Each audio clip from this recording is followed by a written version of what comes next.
એક યુવાન પોતાની 82 વર્ષની વૃદ્ધ માતાથી ખૂબ ત્રાસી ગયો હતો. એક દિવસ તેણે પોતાની માને પટનાથી રાંચી જતી બસમાં બેસાડી દીધી અને ડ્રાઈવરને કહી દીધું કે રસ્તામાં કોઈ સુમસાન જગ્યાએ ઉતારી દેજો, કારણ કે એ વૃદ્ધ અને બીમાર છે અને મારી પાસે એની સારવાર માટે પૈસા નથી. થોડીવાર પછી માએ બસમાં મુસાફરોને કહ્યું કે તેમને કોઈ સારી અને વસ્તીવાળી જગ્યાએ ઉતારી દેજો. કોઈ વિરાન જગ્યાએ નહીં. એક મુસાફરે તેમને રાંચીમાં પહાડી મંદિર પાસે ઉતારી દીધા. ત્યાં પહોંચીને માજીએ મુસ્કરાતા એવી વાત કહી કે બધાના હોશ ઉડી ગયા. મિત્રો, કહાની આગળ વધે તે પહેલાં તમારી પાસે એક નાનકડી વિનંતી છે. જો આ કહાની તમારા દિલને સ્પર્શી જાય, જો તમને માનવતા પર હજી પણ વિશ્વાસ હોય, તો આ વિડીયોને લાઈક કરજો, ચેનલને સબસ્ક્રાઈબ કરજો અને આ કહાનીને વધુમાં વધુ લોકો સુધી શેર કરવાનું ભૂલતા નહીં, કારણ કે એક શેરથી કોઈના દિલમાં માનવતા જાગી શકે છે. અને મિત્રો, કમેન્ટમાં એકવાર જરૂર લખજો, માનવતા સૌથી મોટી દોલત છે. મિત્રો, કહાની શરૂ થાય છે નેહાલના નાનકડા સફરથી. રાતનો સમય હતો અને હું એક બસમાં સફર કરી રહ્યો હતો. સફર લાંબી હતી અને બસ રાંચી જઈ રહી હતી. બસમાં નાના મોટા બધા જાતના લોકો બેઠા હતા. મેં બધાને બરાબર જોયા નહીં, પણ એક પરિવારે મારું ધ્યાન ખેંચ્યું. તે પરિવારમાં 3 સ્ત્રીઓ અને 1 પુરુષ હતો. લાગતું હતું કે તે ત્રણેય તેની પત્નીઓ છે. તેમના કપડાં તો મોંઘા હતા, પણ તેમના ચહેરા પર થાક સ્પષ્ટ દેખાતો હતો. તે પુરુષના ચહેરા પર ઘમંડ હતો. ક્યારેક એક પત્ની સાથે બોલતો, ક્યારેક બીજીને ગુસ્સાથી પૂરતો, પછી મોબાઈલ કાઢીને કોઈની સાથે મોટેથી વાત કરવા લાગતો. બાકીના બધા મુસાફરો ચૂપ બેઠા હતા. કોઈ ઊંઘી રહ્યું હતું, કોઈ બારીની બહાર અંધારી રસ્તો જોઈ રહ્યું હતું. મેં બસ તરફ જોયું તો લાગ્યું કે દરેક સીટ પર કોઈની પોતાની વાર્તા બેઠી છે. કોઈ ગામ જઈ રહ્યું હતું, કોઈ શહેર છોડી રહ્યું હતું, કોઈ પોતાની કિસ્મત અજમાવવા નીકળ્યું હતું. પણ આ જ લોકોની વચ્ચે એક મહિલા હતી, જે વાર્તા કરતાંય વધારે દુઃખ જેવી લાગતી હતી. તે એકલી જ હતી. તેના ચહેરા પર ડર અને થાક સ્પષ્ટ દેખાતો હતો. વાળ ખુલ્લા હતા અને હાથ કાપી રહ્યા હતા. તેની સાથે એક જવાન છોકરો ઊભો હતો.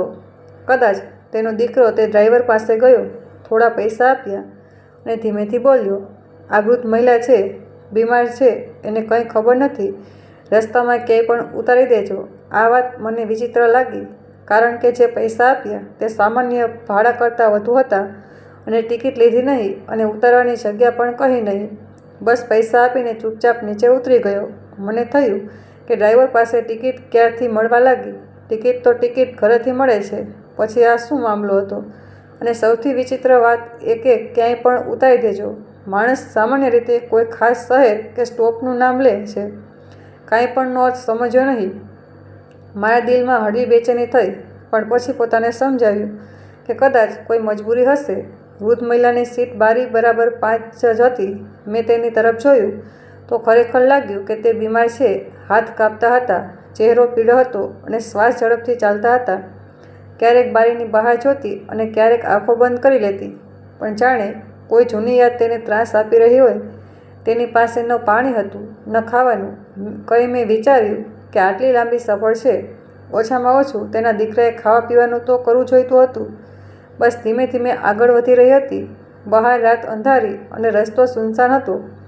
બસની અંદર હળવો પ્રકાશ હતો, જેમાં મુસાફરોનો ચહેરો માંદ દેખાતા હતા. કેટલાક સૂતા હતા, કેટલાક જાગીને ચૂપ બેઠા હતા.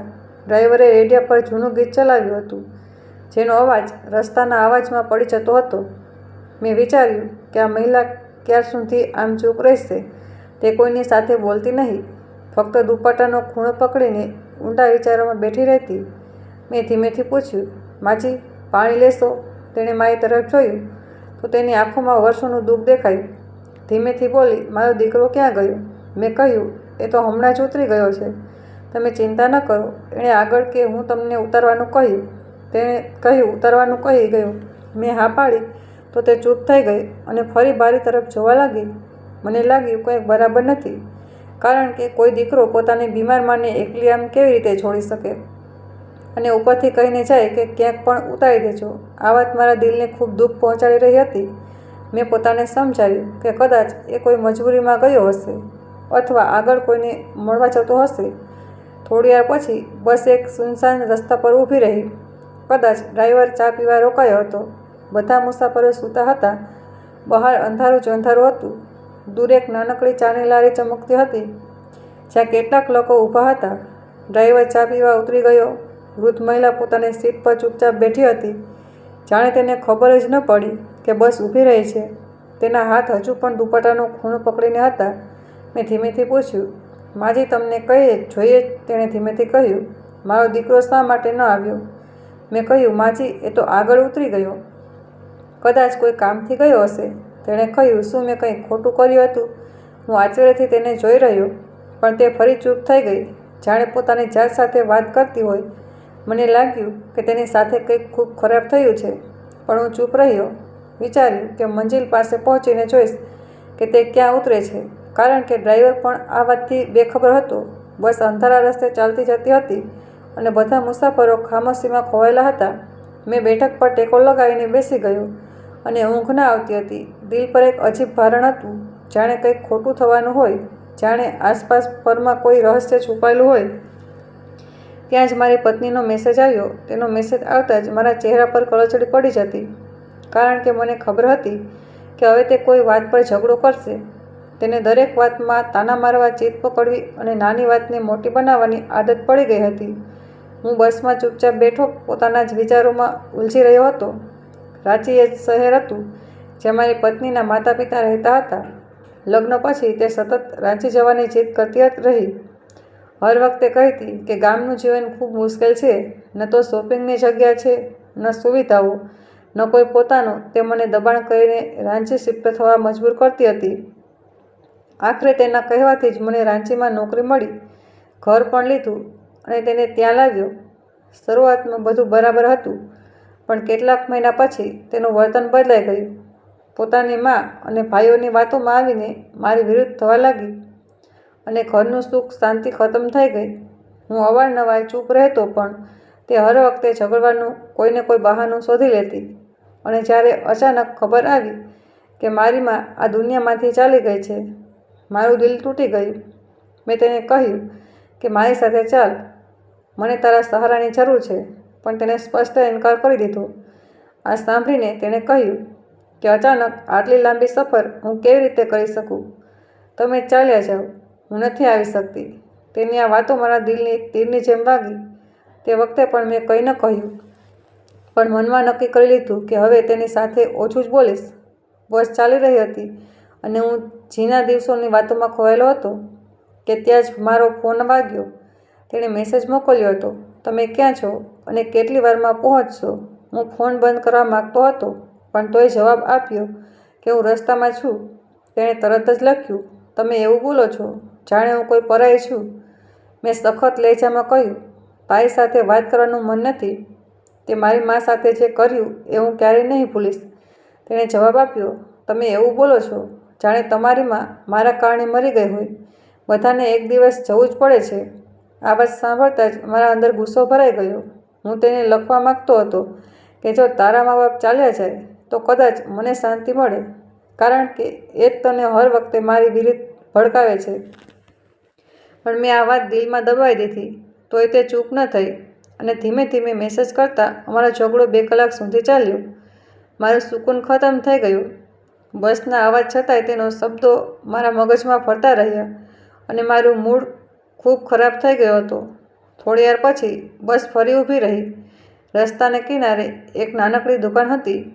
ડ્રાઈવરે કહ્યું કે જેને કંઈ ખાવું પીવું હોય તે અહીં જ લઈ લે, કારણ કે આગળ લાંબો સુનસાન રસ્તો છે અને આગલો સ્ટોપ 4 કલાક પછી આવશે.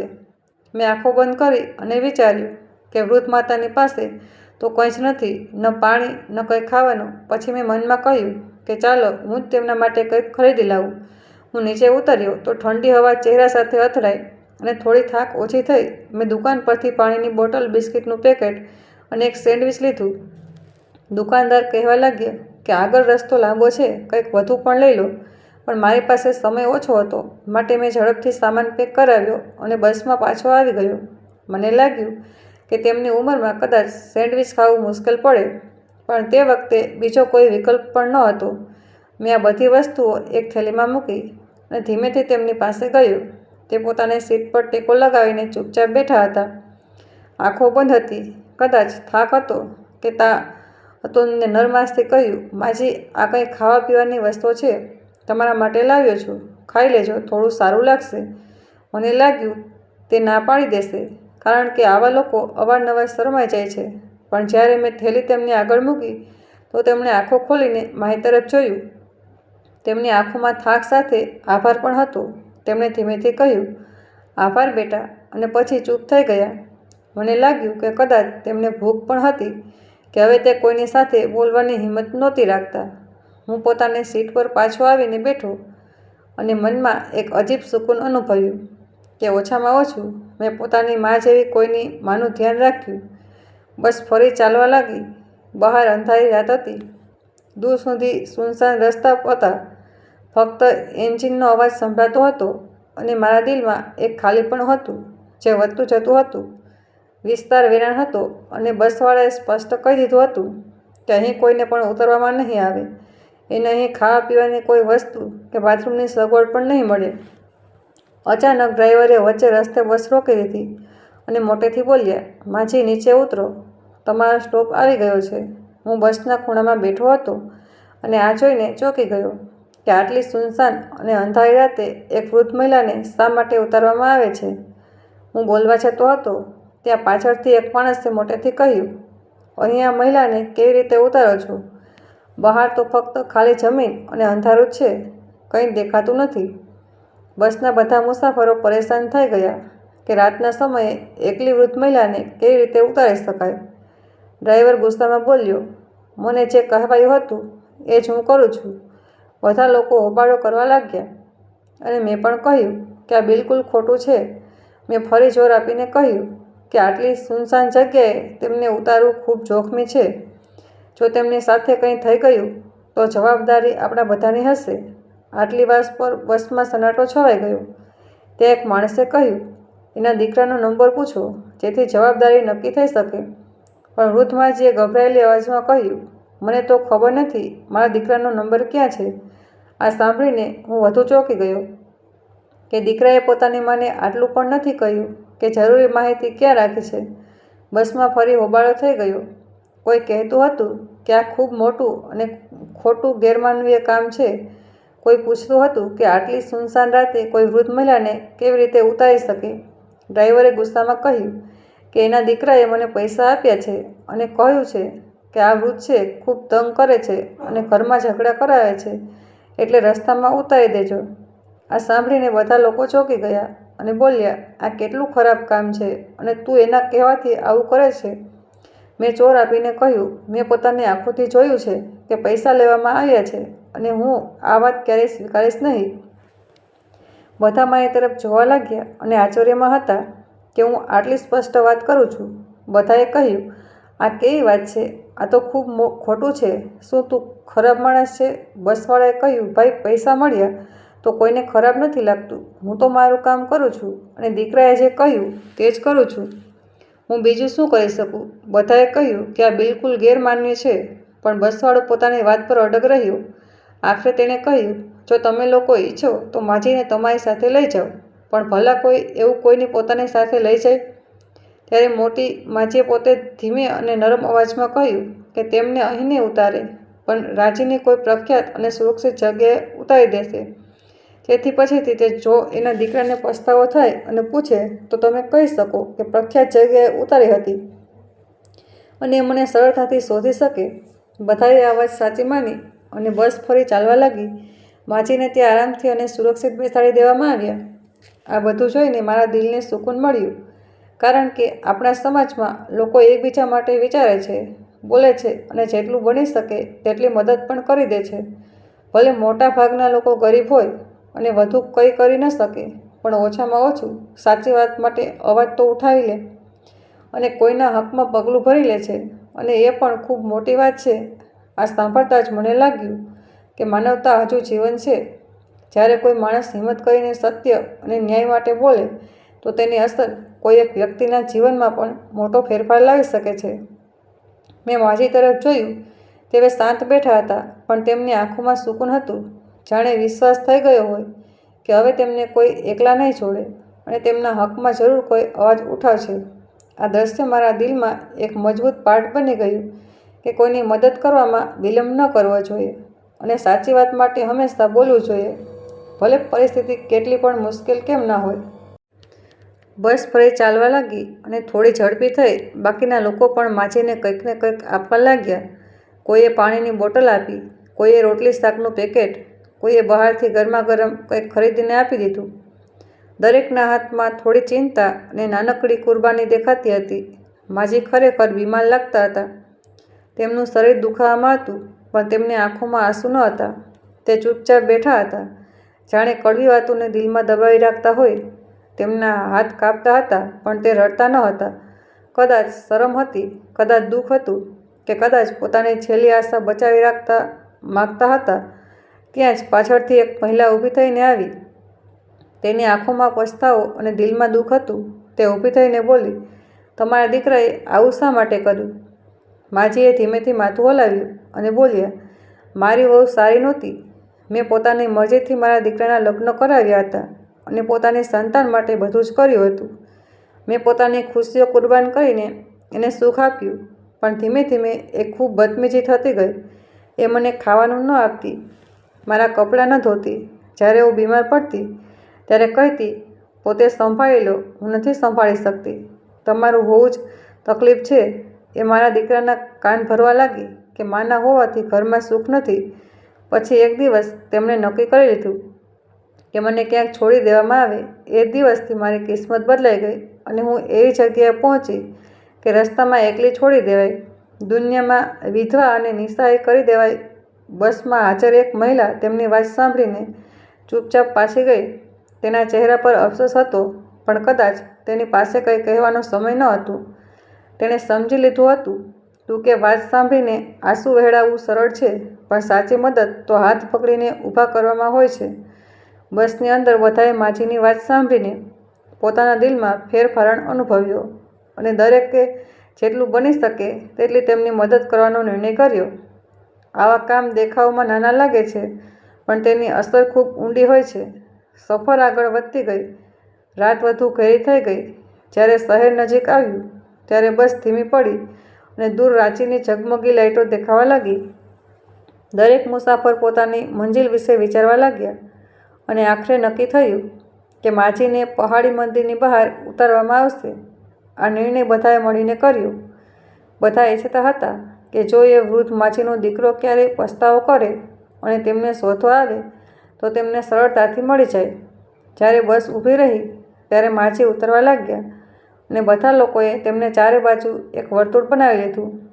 ત્યાં એક વ્યક્તિએ મોટેથી કહ્યું, પહેલાં પોતપોતાના ઘરે જઈને પોતાની માના મોં અને માથું ચૂમી લો, કારણ કે દરેકમાં પોતાના દીકરાની રાહ જોઈ રહી હોય છે. તેની વાતે બધાને દિલને સ્પર્શી લીધો. બધાની આંખો ભરાઈ આવી અને લોકો બીના હળવાશે એકબીજાને ભેટી પડ્યા.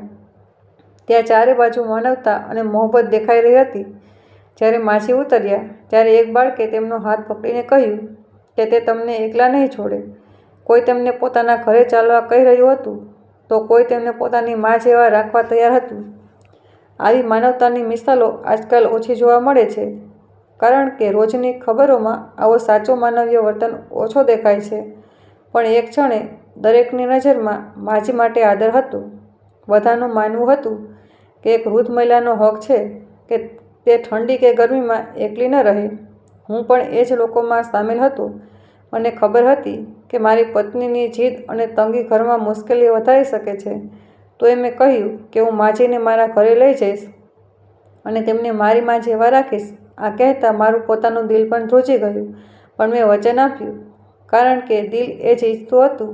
ત્યારે એક યુવાન ધીરજ પણ હતો, જે બીના હળવાશે અને સાચા દિલથી કહી રહ્યો હતો કે તે માજીને પોતાના ઘરે લઈ જશે.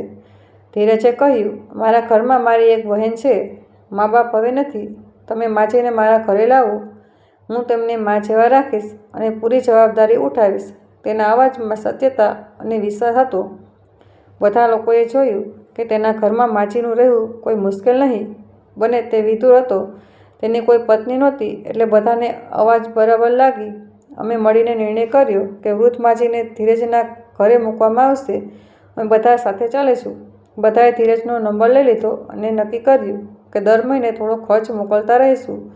કોઈ જરૂરિયાતમંદની મદદનો કંઈક ભાગ પણ ધીરજને આપવામાં આવશે, જેથી તે આરામથી માજીની સંભાળ રાખી શકે. આ વચનમાં મોહબ્બત પણ હતી અને જવાબદારી પણ. અમે બસમાંથી ઉતરીને એક ગાડીમાં બેઠા અને ધીરજના ઘર તરફ ચાલ્યા. માજી અમારી સાથે હતા. થોડા નબળા લાગતા હતા, પણ અંદરથી શાંત હતા. બાકીના મુસાફરો પોતપોતાના ઘરે ચાલ્યા ગયા, કારણ કે તેઓ પોતાના પરિવાર સાથે હતા અને અમારી વચ્ચે એક નવો સંબંધ બની રહ્યો હતો. રસ્તામાં અમે એકબીજા સાથે વાતો કરતા રહ્યા.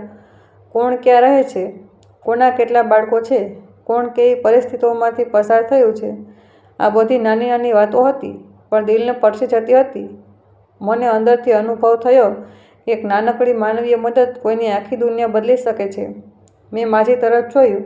હવે તેમના ચહેરા પર હળવી મુસ્કાન આવી ગઈ હતી અને તેમની આંખોમાં એ ચમક પાછી ફરી હતી, જે કદાચ ઘણા વર્ષોથી ઓછી થઈ ગઈ હતી.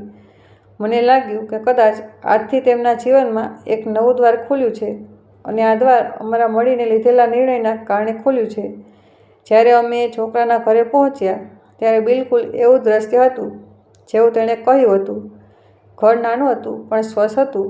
દરવાજો જૂનો લાકડાનો હતો પણ મજબૂત હતો. અંદર જતાં જ એક અજીબ સુકૂન અનુભવાયું, જાણે ગરીબી હોવા છતાં આ ઘરમાં દિલમાં શાંતિ વસી હોય.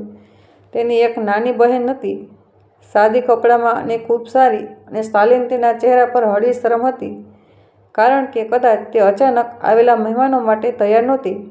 તેના મા બાપ પહેલાં જ ગુજરી ગયા હતા અને આ બંને ભાઈ બહેન એકલા જિંદગીની મુશ્કેલીઓનો સામનો કરી રહ્યા હતા. ઘરમાં જરૂરી વસ્તુઓ હતી, પણ ઘણી વસ્તુઓની ઉણપ પણ સ્પષ્ટ દેખાતી હતી. રસોઈમાં 2-3 વાસણ જ પડ્યા હતા. આંગણામાં એક જૂનો પંખો હતો અને દિવાલો પર ભીનાશના ડાઘા હતા. ઠંડીની ઋતુ શરૂ થઈ ચૂકી હતી અને બારીઓ પર પડદા ન હતા, એટલે ઠંડી હવા સીધી અંદર આવતી હતી. ઘરમાં હીટર કે ગરમ રાખવાની કોઈ વસ્તુ ન હતી. મેં વિચાર્યું કે અહીં એક વૃદ્ધ મહિલા કેવી રીતે રહેશે, પણ ધીરજના ચહેરા પર પાકો ઇરાદો સ્પષ્ટ દેખાતો હતો. તેણે માજીને અંદર લઈ જઈને તેમના માટે એક જૂની પણ સ્વચ્છ ચારપાઈ બિછાવી. ધીરજની બહેન પર તરત ઊભી થઈ અને એક જૂના સંદૂકમાંથી પથારી કાઢીને બિછાવી દીધી. માજી આ બધું જોઈને થોડીવાર ચૂપ રહ્યા, જાણે તેમને પોતાના જવાનીના દિવસો યાદ આવી ગયા હોય. મેં આગળ વધીને પૂછ્યું, માજી, શું તમે અહીં જ રહેવા માગો છો? તેમણે ધીમે અવાજે કહ્યું, હા, હું અહીં જ રહેવા માગું છું. હવે મારી કોઈ બીજી જગ્યા નથી. આ લોકો સારા છે. એમની સાથે મારું દિલ શાંત છે. તેમના અવાજમાં એટલો વિશ્વાસ હતો કે બધાના દિલ પીગળી ગયા. અમે બધાએ નિર્ણય કર્યો કે માજી માટે જે પણ વસ્તુ જરૂરી છે તે હમણાં જ ખરીદી લેવામાં આવે. એટલે બધાએ પોતાના ખિસ્સામાંથી જેટલું બની શકે તેટલા પૈસા કાઢ્યા. કોઈએ 500 આપ્યા, કોઈએ 1000. એ પૈસાથી અમે બજારમાંથી જરૂરી સામાન ખરીદ્યો. પથારી, રજાઈ, દવાઓ, થોડા ગરમ કપડાં અને રસોઈ માટે કેટલાક વાસણો. જ્યારે અમે આ સામાન લઈને પાછા ફરી રહ્યા હતા, ત્યારે ધીરજની બહેનની આંખોમાં આંસુ હતા. તે વારંવાર કહેતી હતી કે તેને વિશ્વાસ નથી થતો કે આજે પણ દુનિયામાં આટલા સારા લોકો છે અને તેમના માટે ફરિશ્તાઓ જેવી મદદ કરી છે. ધીરજ ચૂપચાપ ઊભો બધું જોઈ રહ્યો હતો અને માજી પણ ખામોશ બેઠા બધું જોઈ રહ્યા હતા. તેમના ચહેરા પર એ શાંતિ અને સુકૂનની રેખા હતી જે કદાચ વર્ષો પછી પાછી આવી હતી.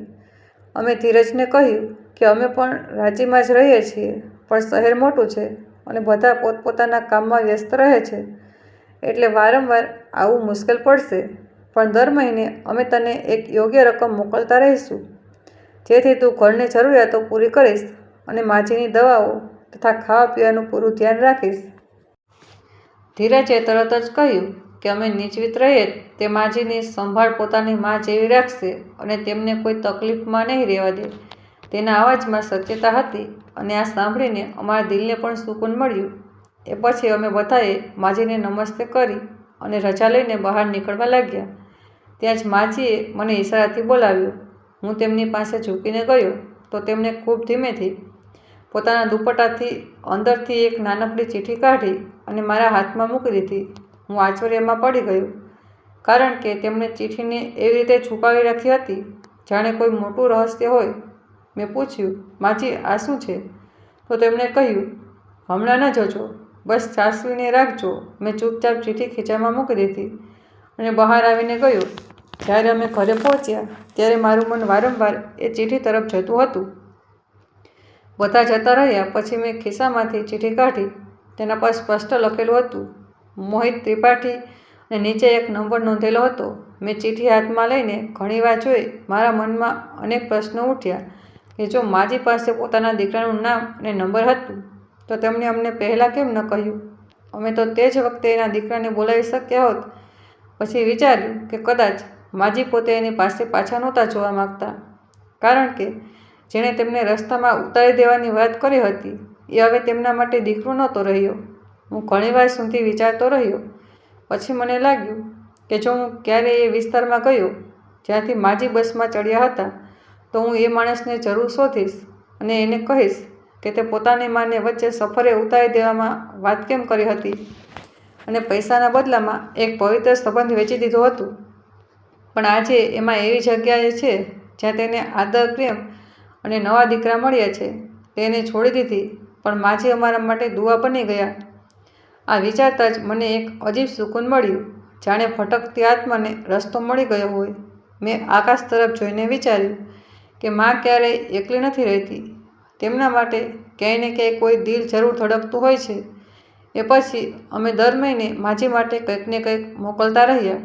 ક્યારેક દવાઓના પૈસા, ક્યારેક ખાવા પીવાનો ખર્ચ, ક્યારેક કપડાં કે જરૂરી વસ્તુઓ માટે રકમ. ધીરજ પણ ખૂબ ઈમાનદાર નીકળ્યો.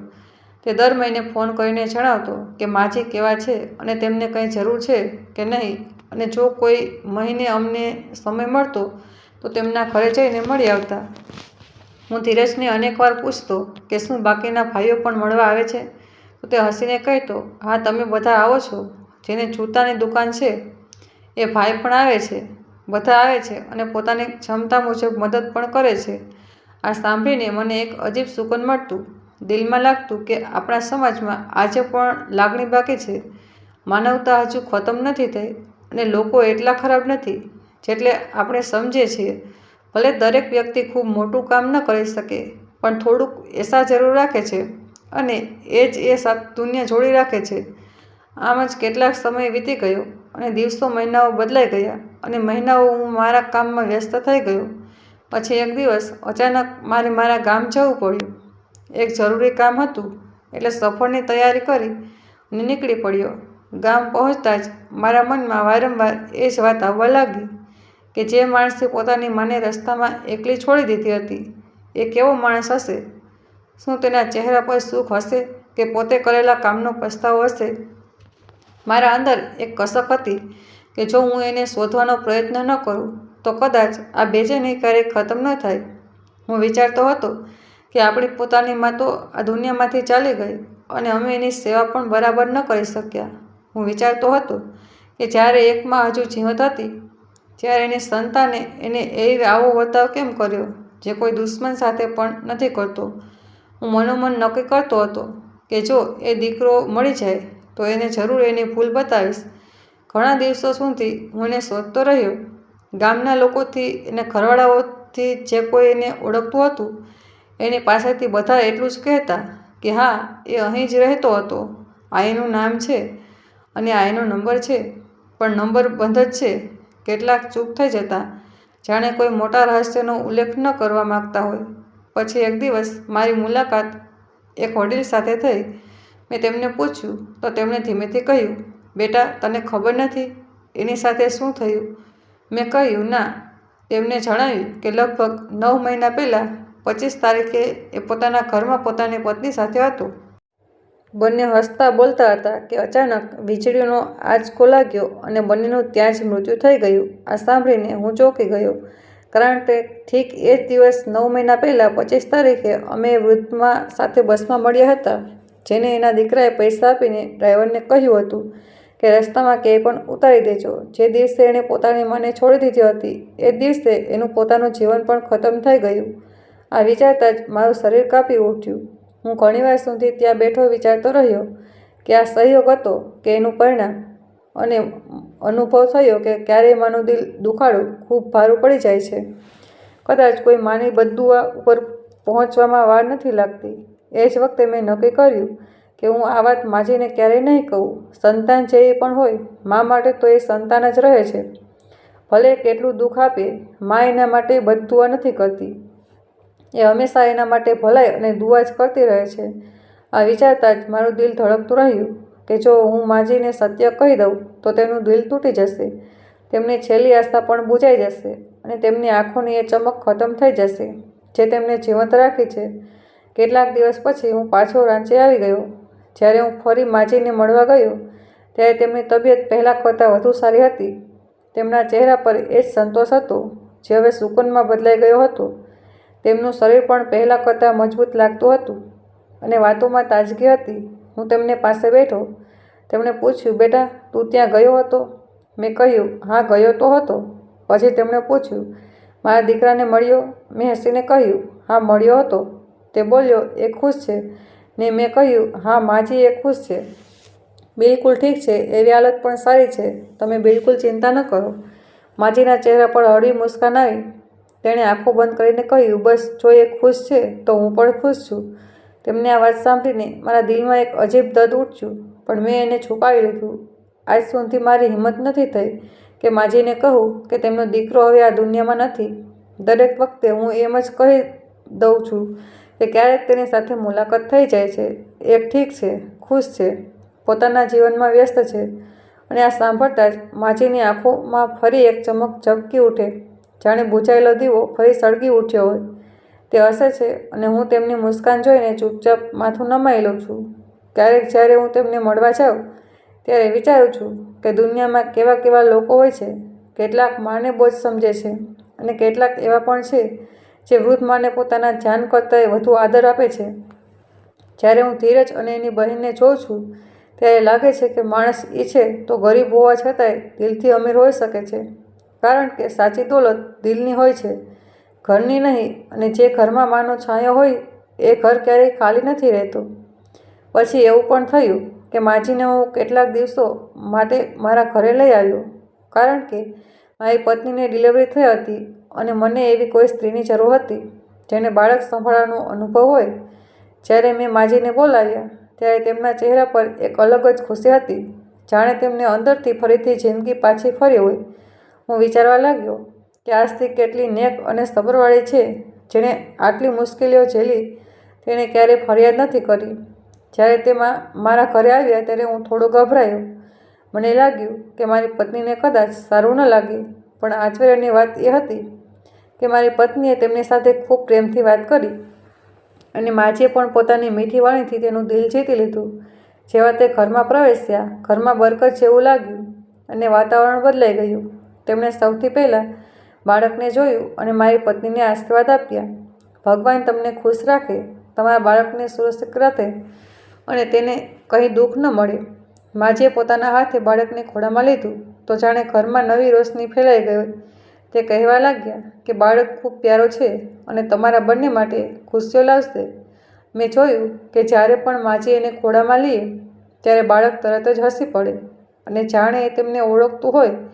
તેમના ખોળામાં બાળક એટલો સુકૂનમાં રહે અને તે એને જૂના જમાનાની લોરીઓ સંભળાવે કે આજકાલ કદાચ કોઈને યાદ પણ ના હોય. તેમણે બાળકના કપડાં જોઈને કહ્યું, ઠંડી છે, એને થોડું વધુ ઢાંકીને રાખજો. રાતે બારી બંધ કરી દેજો અને દિવસે હળવી ધૂપમાં થોડીવાર રાખજો જેથી એના હાડકાં મજબૂત થાય. હું આશ્ચર્ય પામતો કે આટલી ઉંમર પછી પણ તેમનો અનુભવ કેટલો સારો છે. મારી પત્ની પણ તેમની પાસેથી ઘણું બધું શીખવા લાગી. ખાવાની સલાહ, દવાઓ વિશે પૂછવું અને માજી દરેક વાતનો જવાબ એવી રીતે આપે જાણે તેમની પાસે વર્ષોનું જ્ઞાન હોય. તે કહેતા, બાળકને હંમેશા જમણી કરવટ સુવડાવવું જોઈએ એટલે એનું પેટ ઠીક રહે. દૂધ પીવડાવ્યા પછી હંમેશા કહેતા કે બાળકને તરત સુવડાવી ન દેવું, થોડીવાર ખંભે રાખીને ડૂબકું કઢાવવું. એવી નાની નાની વાતો જેના પર આપણે ધ્યાન નથી આપતા તે મોટા પ્રેમથી સમજાવતા અને જ્યારે અમે તેમની વાત માનીએ ત્યારે ખરેખર ફાયદો થતો. મારી પત્નીએ પણ એક દિવસ કહ્યું કે તેણે આટલી નેક સ્ત્રી ક્યારેય જોઈ નથી.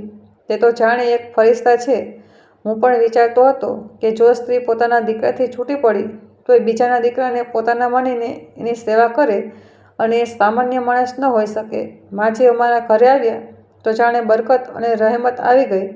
એ સવારે વહેલા ઉઠીને પૂજાપાઠ કરે, પછી ધીમે ધીમે ચા બનાવે અને મારી પત્નીને કહે કે તું આરામ કર, તને હજુ આરામની જરૂર છે. એ પૂરું ઘર સંભાળી લેતા. એક દિવસ મેં પૂછ્યું કે તે આરામ કેમ નથી કરતા? તો બોલ્યા, બેટા, જ્યાં સુધી હાથ પગ ચાલે ત્યાં સુધી કંઈક કરતા રહેવું જોઈએ. ખાલી બેસવાથી જિંદગી ઊભી રહી જાય છે. તેમની વાતો એટલી પ્યારી હોય છે કે હું કલાકો સુધી સાંભળતો રહેતો. ક્યારેક રાત્રે પોતાના જૂના દિવસોની વાતો કરે, કેવી રીતે તેમણે પોતાના બાળકોને ઉછેર્યા, કેવી રીતે ઠંડીમાં લાકડા સળગાવીને પાણી ગરમ કરતા જેથી બાળકો બીમાર ન પડે. આ બધું સાંભળીને મારું દિલ ભરાઈ આવતું કે આવી સ્ત્રીઓ આજે પણ છે. તો એ આજકાલ લોકો પોતાની માઓની કદર નથી કરતા. માજી બાળક માટે ઘણા જૂના નુસ્ખા કહેતા. તે કહેતા કે બાળકના માથે હળવું તેલ લગાવવું જેથી એનું દિમાગ મજબૂત થાય. તે હંમેશા સમજાવતા કે બાળકોના પગ કદી નંગા ન રહેવા દેવા, ભલે ગરમી હોય કે ઠંડી, કારણ કે જમીનને ઠંડક નુકસાન કરે છે. એ દરેક વાત ખૂબ પ્રેમથી કહેતા અને અમે બંને તેમની વાતો પર અમલ પણ કરતા. એ મારા માટે ફક્ત મદદ કરનારા નહોતા, ઘરમાં બરકત લાવનારા હતા. તેમના આશીર્વાદથી ઘરમાં ખુશીઓ વધી ગઈ હતી. મેં અનુભવ કર્યો કે જ્યારથી તે અમારા ઘરે આવ્યા ત્યારથી ઘરમાં ક્યારેય ઝઘડો ન થયો અને બધું પોતે જ ઠીક થવા લાગ્યું. એક દિવસ મારી પત્નીએ કહ્યું, કાશ માજી હંમેશા અમારી સાથે રહે. મેં કહ્યું, એમનું પણ પોતાનું ઘર છે, પણ મારા મનમાં પણ હતું કે તે અહીં જ રહે, કારણ કે તે ઘરની રોશની જોવા હતા. જ્યારે તે ગીતા વાંચતા ત્યારે તેમના અવાજમાં એવો સુકૂન હોય કે દિલને સ્પર્શી જાય. તે બાળકના માથે હાથ ફેરવીને લોરિયસ ગાતા જેથી એને નજર ન લાગે. અમે આશ્ચર્ય પામતા કે આટલી ઉંમરમાં પણ તેમનામાં આટલી તાકાત કેમ છે.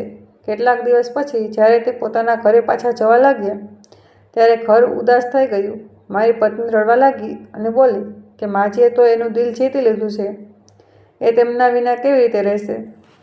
બાળક પણ જાણે બધું સમજતું હોય એમ એ જ દિવસે જીદ કરતું હતું કે માજીના ખોળામાં જ સૂવે. માજીએ પ્રેમથી કહ્યું કે તે ટૂંક સમયમાં પાછા આવશે અને બધા માટે પ્રાર્થના કરશે. જ્યારે હું તેમના દરવાજે સુધી મૂકવા ગયો ત્યારે તેમણે કહ્યું, બેટા, માઓ એ વૃક્ષ હોય છે જે કદી છાયા આપવાનું બંધ નથી કરતી. ભલે પોતે બળી જાય પણ પોતાના સંતાનને ધૂપમાં નથી જોતી. આ વાત સાંભળીને મારી આંખોમાંથી આંસુ નીકળી આવ્યા. મેં તેમને વિદાય કરી અને મનમાં નક્કી કરી લીધું કે હું હંમેશા તેમનું ધ્યાન રાખીશ. મને ખબર હતી કે તે એકલા છે, પણ તેમણે ક્યારેય કોઈ પર બોજ નથી નાખ્યો. એ દિવસ પછી હું દર સપ્તાહે તેમને મળવા જતો અને તેમના માટે ખાવા પીવાની વસ્તુઓ લઈ જતો. તે દર વખતે એમ જ કહેતા, બેટા, વધારે ખર્ચ ન કરીશ, બસ થોડોક સમય આપી દેજે, કારણ કે સમય જ માણસને જીવવાની આશા આપે છે. જ્યારે હું આ વાતો વિશે વિચારું છું ત્યારે લાગે કે મા હોત છે જે પોતાના બાળકો માટે પોતાની ઈચ્છાઓ અને પોતાની ખુશીઓ સુદ્ધા કુરબાન કરી દે છે અને આપણે ક્યારેય તેમના આભાર પણ નથી માનતા. હું વિચારું છું કે જો માજી ન હોય તો કદાચ અમારું બાળક આટલું મજબૂત ન હોત અને અમારું ઘર પણ આટલું ખુશ જ ન હોત. જે થોડા દિવસ તેમણે અમારી સાથે વિતાવ્યા એ અમારા જીવનનો સૌથી સારા દિવસો હતા. તેમણે અમને શીખવ્યું કે મા ફક્ત જન્મ આપનારી નથી હોતી, એ એક એવી રૂહ હોય છે જે ઘરને સ્વર્ગ બનાવી દે છે. એ દિવસ પછી મેં પોતાના દિલમાં નક્કી કરી લીધું કે હું હંમેશા કોઈને કોઈ માની સેવા કરીશ, કારણ કે જે લોકો માના આદર કરે છે તેમના ઘરમાં કદી અંધકાર નથી રહેતો. જો આ કહાનીએ તમારા દિલને સ્પર્શી લીધું હોય, તમારી આંખો ભીની કરી હોય કે ચહેરા પર નાનકડી મુસ્કાન લાવી હોય તો દિલથી લાઈક કરજો. દોસ્તો, પરિવાર સાથે શેર કરજો જેથી આ પ્યારભર્યો સંદેશ વધુ દિલો સુધી પહોંચે. અને જો તમે પહેલીવાર અમારી કહાની સાંભળી રહ્યા છો તો ચેનલને સબસ્ક્રાઈબ કરીને બેલ આઇકન જરૂરથી દબાવજો, કારણ કે અમે આવી જ ભાવનાઓથી ભરપૂર શીખ આપતી અને દિલથી ખૂબ નજીક લાગતી કહાનીઓ તમારા માટે લાવતા રહીશું. તમારી દરેક લાઈક, દરેક શેર અને દરેક સબસ્ક્રિપ્શન અમારી મહેનતને વધુ મજબૂત બનાવે છે અને અમને પ્રેરણા આપે છે. ખૂબ ખૂબ આભાર. હર હર મહાદેવ.